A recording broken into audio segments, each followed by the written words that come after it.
Dear student, अब मैं तुम्हें हुंड्स रूल समझाने वाला हूँ। Hund's rule of maximum multiplicity, ठीक है, इसको तुम्हें समझाने वाला हूँ। लेकिन इससे पहले मैं थोड़ा एक कन्फ्यूजन क्लियर कर देना चाहता हूँ जो आवभाव से रिलेटेड है।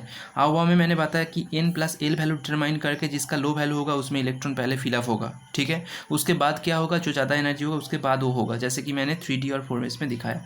लेकिन अगर हम 3D 4S और उसके बाद जो आता है 4S के बाद जो आता है 4P, इन तीनों का कंपैरिजन करेंगे और इसका क्या कौन सा value n plus L value determine करेंगे तो कैसा क्या वैल्यू आता है देखते हैं। तो हम जानते हैं, और एक बार यहाँ पे लिख देता हूँ कि एस पी डी के लिए एल वैल्यू क्या होता है, एल का वैल्यू होता है 0 1 2, ठीक है। तो 3D के लिए n प्लस एल वैल्यू निकाल रहा हूँ। 3D के लिए क्या होगा, 3 प्लस डी के लिए वैल्यू होता है 2, तो ये आ रहा है 5।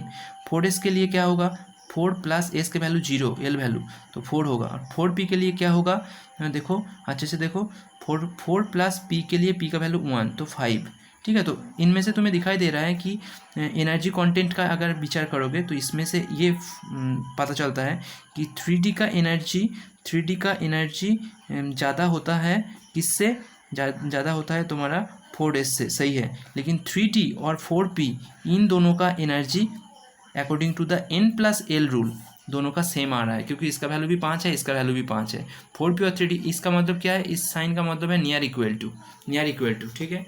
तो 3D और 4P इन दोनों का वैल्यू क्या आ रहा है, n प्लस एल वैल्यू दोनों ही सेम आ रहा है, जिसका वैल्यू हमने डिटरमाइन किया 5 आ रहा है इसका वैल्यू, ठीक है। तो अगर ये 5 आ रहा है, if the value is 5 then both are equal. लेकिन तब हम कैसे विचार करेंगे कि किस में पहले इलेक्ट्रॉन जाएगा, ठीक है। तब हम देखेंगे n वैल्यू किसका कम है, जिसका n वैल्यू कम है उसमें पहले जाएगा, उसके बाद दूसरे ऑर्बिटल में जाएगा।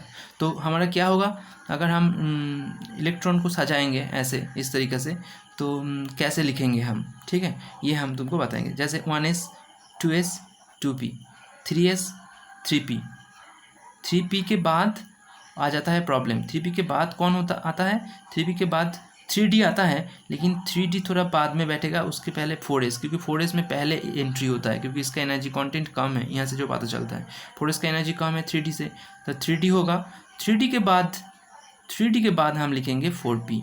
3D 4P दोनों का n plus L value same है, लेकिन जब ऐसा दोनों सेम हो जाता है, n प्लस एल वैल्यू जब सेम हो जाता है, सेटिस्फाई नहीं करता है, फुलफिल नहीं करता है, तब हम देखेंगे कि n वैल्यू जिसका कम है उसमें पहले इलेक्ट्रॉन जाएगा, उसके बाद n वैल्यू देखो जिसका बड़ा है उसमें बाद में इलेक्ट्रॉन जाएगा। तो पहले 3D फिलअप होगा, उसके बाद 4P में जाएगा, पहले 3D फिलअप होगा, उसके बाद 4P में जाएगा, ठीक है।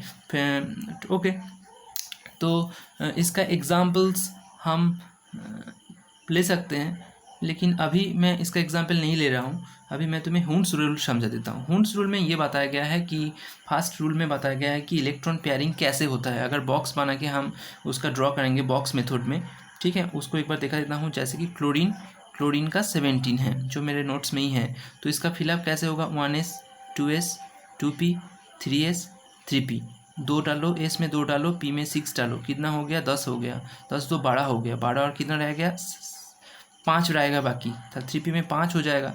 तो ये जो लास्ट 2 ऑर्बिटल है इसको अगर हम फिल करेंगे, इस 3s को हम ड्रॉ कर रहा हूँ, मान लो 3s में 2 है और 3p में 5 है। 3s ऑर्बिटल एक ही ऑर्बिटल होता है, इसमें एक इलेक्ट्रॉन 2 इलेक्ट्रॉन, क्योंकि 2 इलेक्ट्रॉन इस तरीके से हम लिखेंगे।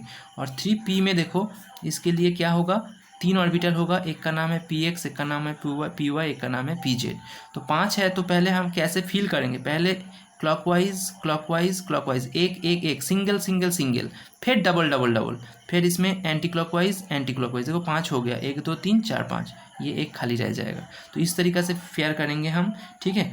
और पॉइंट 1 में ये बताया गया है, और पॉइंट 2 में जो बताया गया है कि अगर मान लो कि ये 3p की जगह में किसी में ऐसा है, किसी में मान लो, थोड़ा मैं मोबाइल को ऐसे कर लेता हूँ, मान लो किसी में लास्ट सेल में 3p में 4 है, 3p में 4 है, मान लो जो सल्फर होता है 16 होता है, उसका अगर इलेक्ट्रॉनिक कॉन्फ़िगरेशन करेंगे तो उसके लास्ट में 3p 4 आएगा। यहाँ पे जैसे 17 में 3p 5 आया है, तो 3p के लास्ट में अगर सल्फर का हम इलेक्ट्रॉनिक कॉन्फ़िगरेशन करेंगे तो 3p के लास्ट में 4 आएगा। तुम खुद कॉन्फ़िगरेशन ड्रॉ करना पूरा, मैं लास्ट वाला दिखा रहा हूँ। अब इस 3p को अगर हम ड्रॉ करेंगे तो 3 बॉक्स होगा इसमें। अब 3 बॉक्स में से टोटल 4 इलेक्ट्रॉन है, तो एक एक सिंगल ऐसे ड्रॉ किया, 3 हो गया देखो, और एक रह गया, तो इसमें सिर्फ हो गया एंटी क्लॉकवाइज। मतलब ये जो दोनों इलेक्ट्रॉन रह गया, ये दोनों क्या होगा, पैरेलल होगा, पैरेलल स्पिन का होगा, ये दोनों पैरेलल स्पिन का होगा। यही बोला गया है दूसरा पॉइंट में हुंस रूल के। जो लास्ट में जो अनपेयर्ड रहेगा, अनपेयर्ड इलेक्ट्रॉन जो रह जाएगा किसी सब सेल में, किसी ऑर्बिटल के अंदर, ठीक है, किसी ऑर्बिटल के अंदर पूरा सब सेल का अगर हिसाब करेंगे, ये जो टोटल, ये इस टोटल को हम क्या बोलेंगे, सब सेल या सब ऑर्बिट, जिसका नाम है पी, ठीक है, 3p, यहाँ पे 3p है, इसको बोलेंगे सब सेल या सब ऑर्बिट, ठीक है। तो सब सेल के अंदर ये जो छोटा छोटा घर है, इसको हम क्या बोलेंगे, ऑर्बिटल बोलेंगे। तो अगर सब सेल के अंदर दो अनपेयर्ड इलेक्ट्रॉन रहेगा, तो वो ऑलवेज पैरेलल स्पिन में होगा, that means both are clockwise होगा, ये बोला गया है सेकेंड पॉइंट में, ठीक है। तो ये था हमारा हुंस रूल का मैटर, ये था।